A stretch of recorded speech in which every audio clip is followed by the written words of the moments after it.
Hello and welcome to my YouTube channel asset guide. आज की इस वीडियो में हम बात करेंगे कि बिटकॉइन वन कॉइन।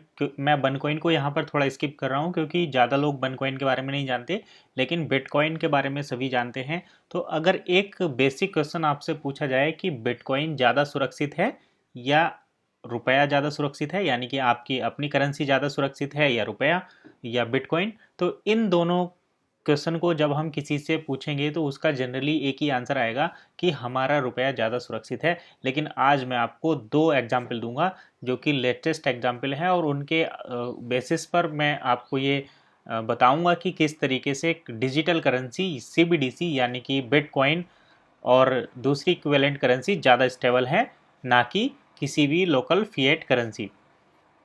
मैं आपको गुड रिटर्न की एक रिपोर्ट दिखाता हूं जिसमें आप देख सकते हैं बुरी खबर, एक और बैंक बंद।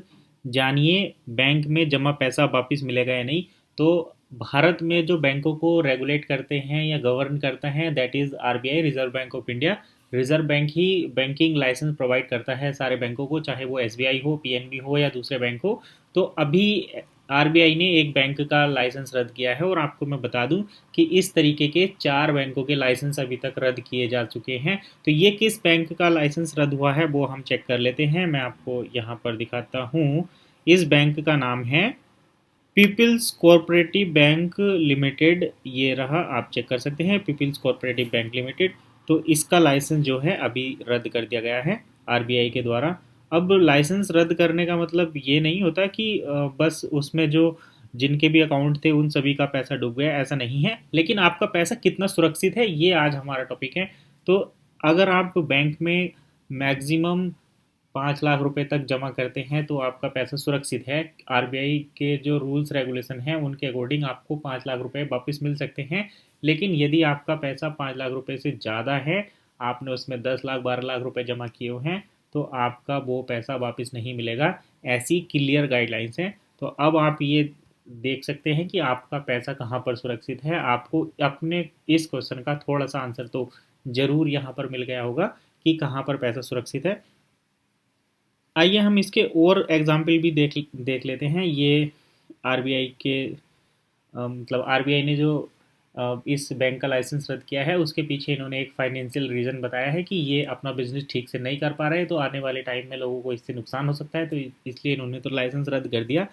लेकिन कौन से और 4 रीज़न हैं जहाँ पर आप यहाँ पर ये भी चेक कर सकते हैं कि आप 5 लाख रुपए तक ही क्लेम कर सकते हैं, वही आपका पैसा दिया जाएगा। ब्याज मिलाकर टोटल 5 लाख है तो ले सकते हैं, अदरवाइज आपका पैसा जो है ये समझिए कि ख़त्म हो गया है।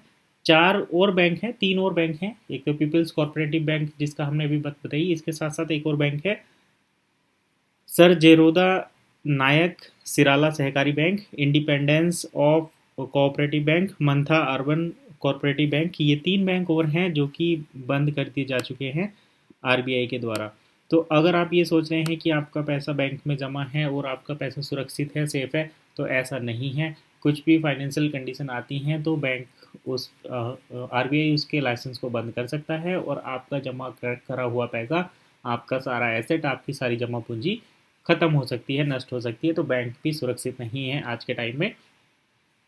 अब हम एक और बात लेते हैं कि जो बड़े बैंक हैं जैसे एसबीआई है या पीएनबी है, इनमें पैसा सुरक्षित है। तो हम इसका एग्जाम्पल थोड़ा इंटरनेशनल लेवल पर चलते हैं। तो अभी रशिया यूक्रेन का वार हो रहा है, वॉर चल रहा है। तो उस वॉर में क्या हुआ है कि यूएस ने रसिया पर इतने सारे इकोनॉमिक सेंक्शन लगा दिए हैं कि अब वो अपना फॉरेन रिजर्व, फॉरेन करेंसी को यूज़ नहीं कर सकते। यानी कि स्विफ्ट सिस्टम से, आप रिपोर्ट भी चेक कर सकते हैं, इंटरनेट पूरा भरा पड़ा है इस चीज़ से, कि रसिया को यूएस ने स्विफ्ट सिस्टम से यानी कि इंटरनेशनल पेमेंट सिस्टम से बाहर निकाल दिया है। तो अब रसिया का जितना भी सारा पैसा था सब फ्रीज हो गया है, उसका कोई यूज़ नहीं है, उसको आप किसी भी तरीके से यूज़ में नहीं लिया जा सकता। तो अब यहाँ पर आप पहली जो है रिपोर्ट चेक कर सकते हैं कि रसिया और ईरान दोनों अल्टरनेटिव, स्विफ्ट का अल्टरनेटिव तलाश रहे हैं। यानी कि वो कहीं ना कहीं सीबीडीसी की तरफ जा रहे हैं, क्रिप्टो करेंसी की तरफ जा रहे हैं, डिजिटल करेंसी की तरफ मूव कर रहे हैं। तो फ्यूचर यही है। अब आपको डिसाइड करना है कि हमें किस तरफ ज़्यादा ध्यान देना चाहिए। अब हम बात करते हैं बनकॉइन की। बनकॉइन क्या है, कैसे काम करता है। तो बनकॉइन basically most of the trust and algorithm based currency है। अगर ये एक एल्गोरिथम के बेसिस पर काम करती है और इसकी वैल्यू भी डिमांड एंड सप्लाई जो कि ई कॉमर्स प्रोडक्ट है उसके हिसाब से ही और टोकन माइनिंग के हिसाब से ही डिसाइड की जाती है। तो क्रिप्टो करेंसी में भी डिमांड सप्लाई वाला ही कंसेप्ट लगता है। तो यहाँ पर आप दोनों चीज़ देख चुके हैं कि आपका पैसा बैंक में भी सुरक्षित नहीं है, ये सरकार के कंट्रोल में रहता है। और अगर हम नेशनल इंटरनेशनल लेवल पर बात करें तो वहाँ पर भी आपका पैसा सुरक्षित नहीं है, वहाँ पर भी वो यूएस के कंट्रोल में है। यूएस अगर आप पर सेंक्शन लगा देता है तो आप उसको यूज़ नहीं कर पाते, आप पैसा होते हुए भी आप जो हैं कंगाल हो जाते हैं। ऐसी सिचुएशन यहाँ पर बन जाती है। तो इसका फाइनली अल्टीमेट सॉल्यूशन क्या है? अल्टीमेट सॉल्यूशन कई साल पहले 2014-15 में ही आ चुका था, जो आप वन कॉइन के नाम से जिसको जानते हैं। तो आप इसको एज इट इज़ यूज़ कर सकते हैं।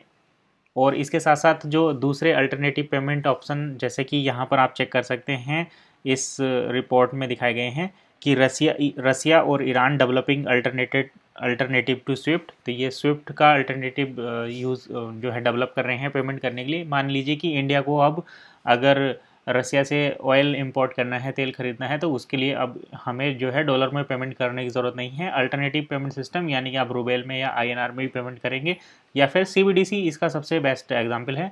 आप डायरेक्ट सीबीडीसी में करेंगे यूज़ और ये सारी चीज़ें हो जाएंगी।